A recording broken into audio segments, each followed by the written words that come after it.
Good morning friends, welcome back to my channel. আশা করি সবাই তোমরা ভালো আছো। সকালবেলায় 7:32 রেডি আমরা বেরোচ্ছি মেয়েকে নিয়ে। 12টা বাজে, সকাল থেকে একভাবে চলে গেল। সকালবেলায় মেয়েকে দিয়ে এসে রান্না করে ওকে পাঠালাম, মা তারপরে ঢুকলো রান্নাঘরে। সকালে খাওয়া দাওয়া হলো। কালকে পূজার বাসনগুলো মাজা হয়েছিল না, বাসন টাসন মেজে ওই ঘরটা মোটামুটি একটু গুছিয়ে রেখে আসলাম। আজকে যেহেতু বৃহস্পতিবার, ঠাকুর তো তুলবো না, তো ওটা কালকে তুলবো শুধু। আর বাকি সব বাসন টাসন মেজে ওখানে গুছিয়ে রেখে আসলাম। ঠাকুর ঘরটাও সারলাম।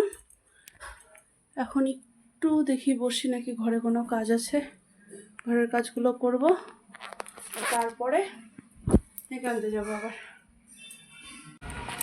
বাইরে আজকে কি রোদ, বাপরে। হ্যাঁ, তোমরা ভালো?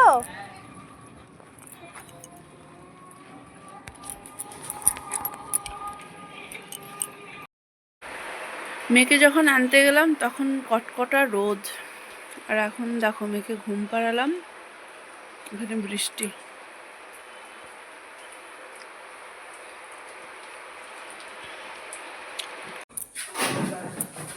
সাড়ে 7টা বাজে, বেরোচ্ছি মার্কেটিং।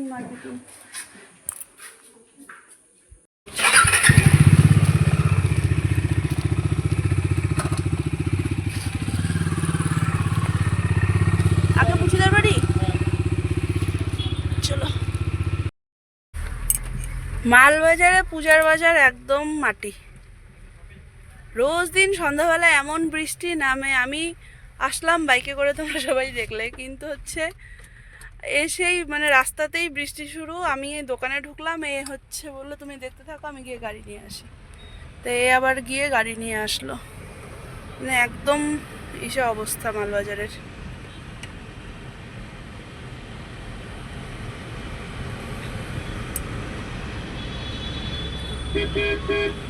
না কত দিন না মাম? হ্যাঁ, 1 মান্থ হয়ে গেল তুমি পিটি ড্রেস পরে আর স্কুল যেতে পারছো না। হ্যাঁ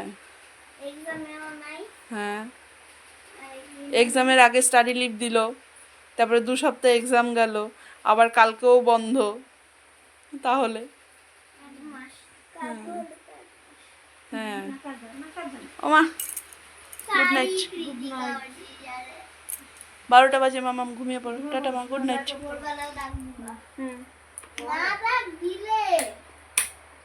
চলো, জলের বোতল হ্যাঁ সব লাগানো, দরজা করা সব লাগানো। এই যে তোমার এখানে জলের বোতল, তেলটা দেয়, তেলটা মুখা মামাটা টেনে দেখো শোনো।